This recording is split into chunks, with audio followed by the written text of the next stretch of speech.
How to get the most out of your training. That's what we're gonna be going over today. I know the world is in a bit of a different state right now, but that doesn't mean you can't be improving as a player, as I promise you, many players aren't doing anything, which makes it an ideal time for you to make sure you're still doing things that help you improve during this period, so that once everything is back to normal, everything turns back on, you are a better player despite this period where everyone's at home. So that's coming up next. I'm finally facing it all, fearless.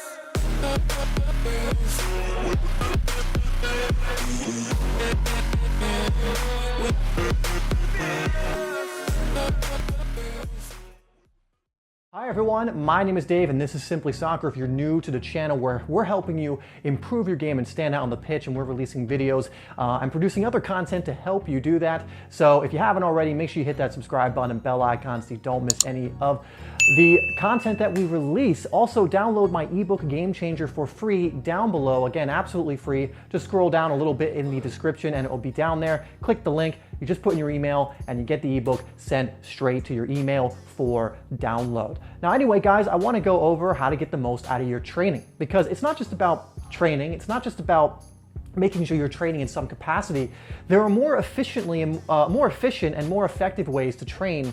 And I see a lot of players kind of doing it like a headless chicken in a way, where they're kind of winging it, or they don't really have a plan going in, and this is only going to limit your growth. But by having a proper training plan, by having a action plan, a strategy, it's just gonna make things more effective. So let's get into it. So number one is super simple, but it's have an actual schedule. You know, there's a famous saying that what gets scheduled gets done. And when it comes to certain workout routines, especially football as well, I really recommend that you do that, because then you can handcraft the things you actually work on and set the time aside that you need to actually do those things. It also lets you see if you're doing too much or too little, so you can add or subtract things as you're going through the weeks, instead of just winging it, because now you know what you're doing. And if you're creating schedules in a good way, or you know how to create one, you know you're going through a proven system. Now, if you don't have a proven system, you can buy a training course, you can get a personal coach, all of those kind of things. You can find some of my training courses down below in the description if you want a training schedule for certain areas of your game that is a proven system. But otherwise, make sure you're scheduling in some way. Again, just going out there and winging it isn't really gonna do anything. It's not gonna cause you to stick with the things you need to stick with. You're gonna go out there and not know what to do. And when I was very young, I used to do this. Sometimes I would just go to the wall, or I'd go to the pitch, and I just kind of, I would do drills and certain things, and sure, I was getting better. But if I actually went there with a list of drills I wanted to do, the amount of reps, sets, rest, everything, and it was like, I want to get these things done, it would have been a much more effective way to train. Especially if I'm looking at, okay, I'm covering this area on this day, that means I can do this area on this day, and I'm really focusing on the things that I need to focus on. It gives you that awareness, it gives you that focus that is just gonna help you to improve more and more. And I know everyone's inside right now, but again, that's not an excuse. There are small space drills that you can do. There are so many videos on this, again, even courses on this as well. So just because you can't get out to the field now, or you can't get to too big an open space, some of you might be able to, it's not an excuse not to train. There's so much individual stuff that you can do, and even now it's still good to have a schedule to work with. Number two is super important, because it's a huge mistake a lot of players make. I've made it in the past, I see a lot of players making it, and it's they tune out during training. You really need to be focusing on what you're doing when you're training. If you're thinking about something else, if your mind is preoccupied, you are not getting the most out of your training. And again, this is, even if you have the schedule all built, or you're going through a training program, this will ruin it all, because you'll only be going through the motions for the most part. And there's that famous saying, you will play the way that you train. And so if you're always overthinking or thinking about other stuff when you're training, you're gonna take that into matches usually. If you're going through the motions in your training, you're also probably gonna take some bad habits into your matches. But if you're training with intensity and complete focus, you're gonna take those habits into your matches, which is just gonna make you a better player. And one thing that also comes with focus is you'll start to really pick up on your mistakes and what you can improve on. Because if you go through the motions through a certain drill, you may either not be pushing yourself enough to understand what you need to work on, or you may just not pick up on it because you're not present in the moment, you're not hooked into the training.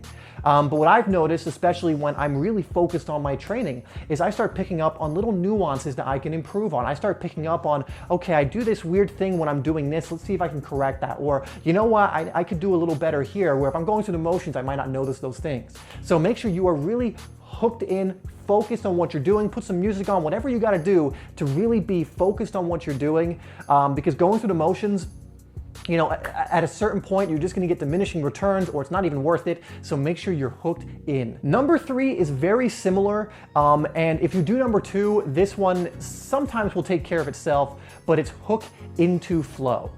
Flow state is really the optimal state for athletes. It's the optimal state you wanna be in when you're training, when you're doing work. You know, this is something you can take not just for football, you can take this off the football pitch into other areas of your life, but being able to hook into flow just improves so many different areas of your game and your training. It allows you to even react faster. It's been proven that when you're in a flow state, your reaction time is even faster. You almost see things a little bit more quickly. You know, a lot of players who have been attributed to having high soccer IQs are ones that are in flow, because they're just able to see things before they're happening, because they're not panicking, they're calm, and they're really in that flow state. They're really hooked into the game or to training. And if you can get into this flow state while you are training, really hook in to where it's not effortless, but everything kind of is just feeling like it's in flow. You're not beating yourself up for mistakes. You're not taking yourself out of the game mentally. That's a huge thing. A lot of players, they will be in flow, but then they'll make a mistake in training and take themselves out of flow. Or they'll make a mistake in games and take themselves out of flow. But you'll notice that the best players can make a mistake and still perform well for the rest of the game because they're able to get themselves back in the flow. Now, flow is a concept you can research outside of this video. It's beyond the scope of this video explaining everything about it, but I will link a video in the description about flow, how you can get into it, different methods, different things about it if you want to learn more. So go check that out. And number 4, guys, one more thing I want to throw at you. Again, even as you're at home and there's this quarantine and all these things going on, is please, please, please warm up and cool down.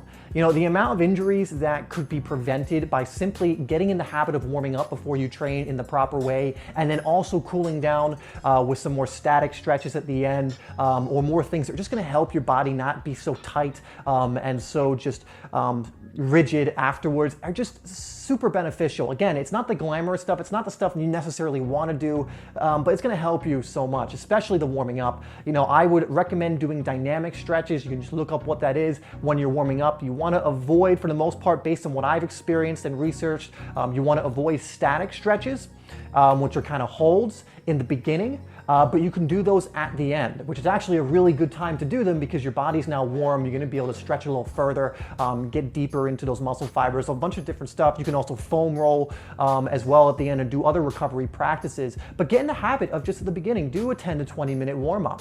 And at the end, do a 10, 20, 30 minute cool down or other recovery practices. And it's not about doing like 2 hours of recovery or cool down. It's about just consistently getting in the habit of cooling down and warming up before and after your training. And if you get in this habit, it's just going to serve you moving forward. So I highly recommend you get into that habit of taking the action of warming up and cooling down. All right, guys, that's it. Very quick video, very short video, but if you apply everything in this video, I guarantee you're gonna be training more efficiently, more effectively, get more out of it, and improve faster due to it. That's gonna be it for this video, guys. Remember to get my ebook Game Changer down below. Once again, if you haven't already, again, it's 33 ways to improve your game and stand out on the pitch for absolutely free. It's a like 50+ page ebook, so make sure you get in there if you haven't already. Anyway, guys, thanks so much for tuning in, and I will see you in the next video.